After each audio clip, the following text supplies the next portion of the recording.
From the moment she stepped into the small, dimly lit diner, the single dad sensed something was wrong. She didn't sit.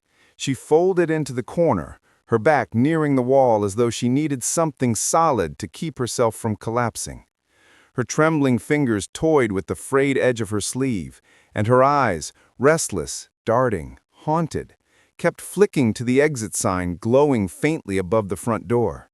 In the 20 minutes he'd been refilling mugs and wiping counters, he had seen desperation before. But this was different. This was fear disguised as silence, terror held behind eyes that refused to cry, and a plea for help that had no voice. The single dad realized she wasn't waiting for someone. She was trying to escape someone. Before the story unfolds fully, please like, share, comment, and subscribe if you believe in kindness, second chances, and helping those who can't ask for help. He hadn't planned to notice her.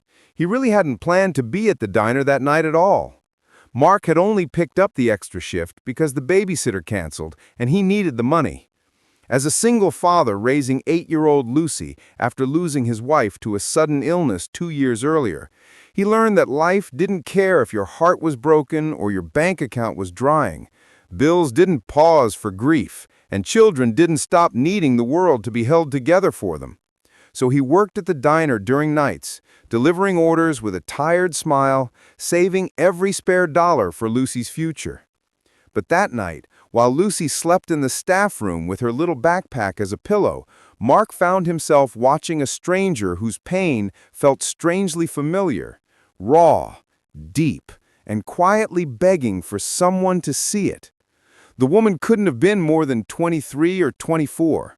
Her hair was messy, not in the carefree way, but in the "I ran without thinking" way. Her shoes were mismatched, one sneaker slightly torn at the side. Her coat wasn't thick enough for the biting cold outside, and every time the wind rattled the diner's windows, she flinched so subtly that anyone else might have missed it.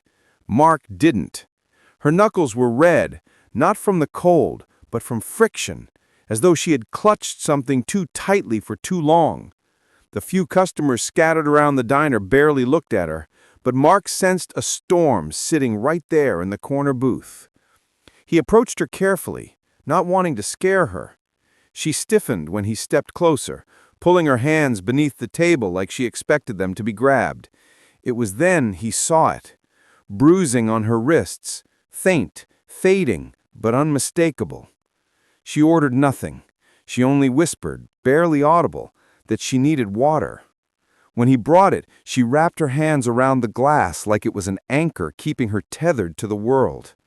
As he returned behind the counter, Mark kept watching her eyes, always to the exit, never to the window, never to the people, only the glowing red exit sign over and over, like she was rehearsing a route she wasn't yet brave enough to take. Something inside him, something fatherly, something instinctive, moved. Maybe it was because he still remembered how helpless he felt watching his wife slip away. Maybe because he knew the quiet, heavy kind of pain that made you fold into yourself to survive. Or maybe because he was the kind of man who believed that if he could prevent even 1 ounce of suffering in someone else's life, then maybe the world hadn't taken everything from him after all. When a black pickup truck pulled into the parking lot outside, the woman's entire body froze. She stared at the headlights slicing through the darkness, and her breathing abruptly changed, faster, shallow, panicked. Her hands tightened around the glass until her knuckles blanched. She slid lower into the seat as though trying to disappear. It was then, in that exact moment, Mark realized the truth. She wasn't running from something, she was running from someone who now seemed to be right outside. He felt a surge of protectiveness, the same fierce instinct he felt whenever Lucy had nightmares and clung to him with trembling fingers. He had never met this woman, didn't even know her name, but he knew fear when he saw it. He also knew danger. Whoever she feared, he believed he had found her, and she believed the exit door was her only way out. But she wasn't moving. Fear trapped her like chains, squeezing the oxygen out of her lungs. Tears welled in her eyes but didn't fall. Her chest rose with one broken, shuddering breath. Mark gently stepped around the counter, walked closer, and crouched near her booth, far enough not to corner her, close enough that she could hear him even in her terror. She wouldn't look at him.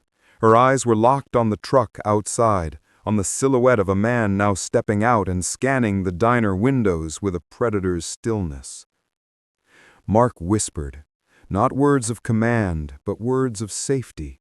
He told her that she wasn't alone, that she didn't have to stay frozen, that she could stand up and follow him to the back where there were no windows and 2 doors leading into the supply corridor. That she could trust him, if only for a moment, the way a drowning person trusts the first hand reaching for them. For a few seconds that felt like hours, she didn't move.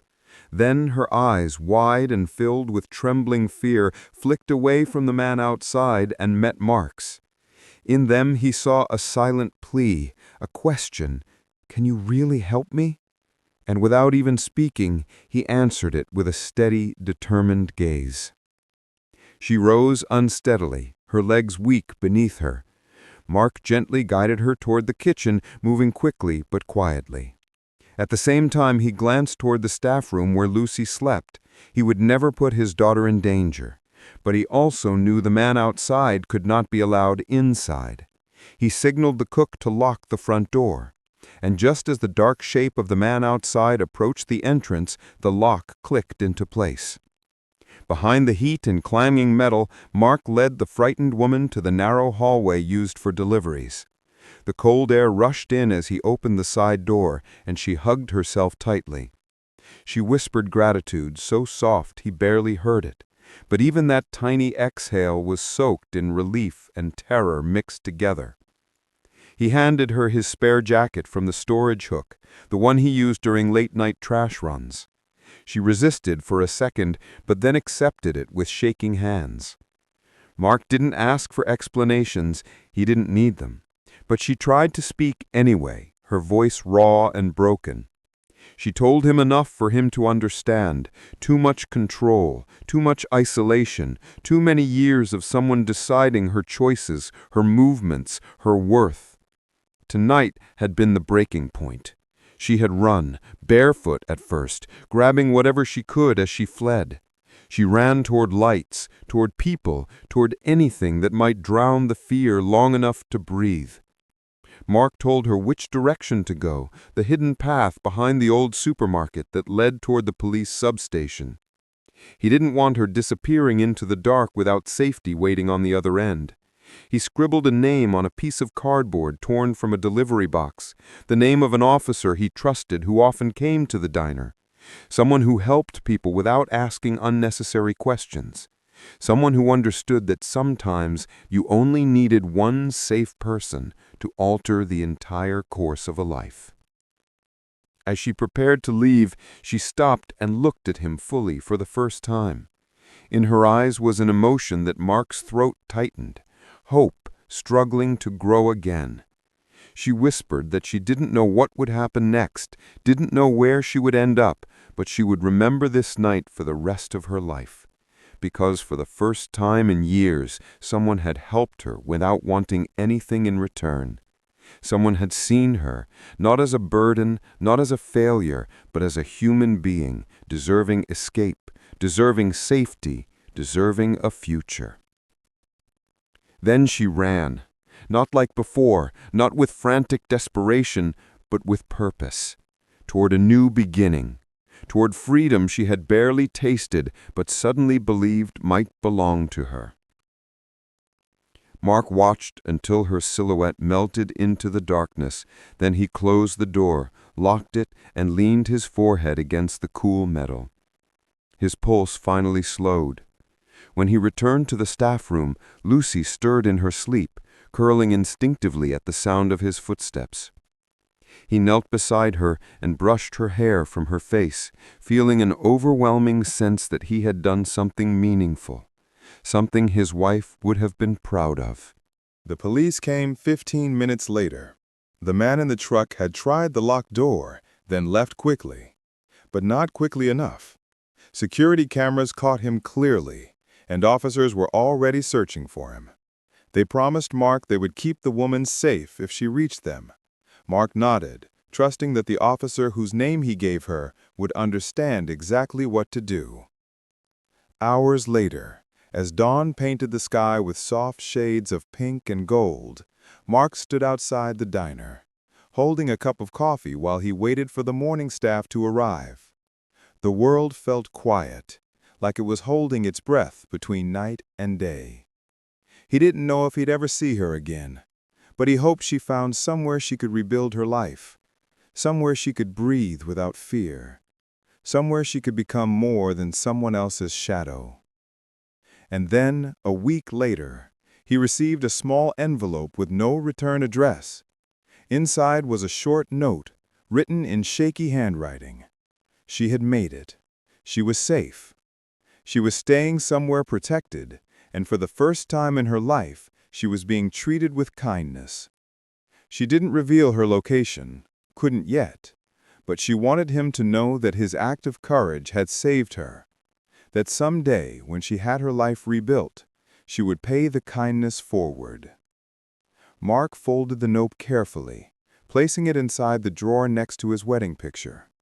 Life had taken so much from him, but it had given him purpose still.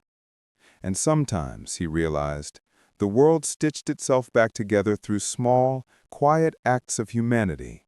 One frightened runaway finding help in a diner. One single father offering hope when he had so little of it himself. If this story touched your heart, please like, comment, share, and subscribe to help more people hear stories of courage, compassion, and second chances. Before the ending, please comment below, "Kindness saves lives." Mark walked home with Lucy that evening, holding her small hand in his. The sun dipped behind the horizon, and the streetlights flickered on, glowing softly against the cool air. For the first time in a long while, he felt lighter, not because life had grown easier, but because he had remembered something important. Even in the darkest moments, kindness could be the spark that changed everything. And sometimes, he realized, the world stitched itself back together through small, quiet acts of humanity. One frightened runaway finding help in a diner. One single father offering hope when he had so little of it himself.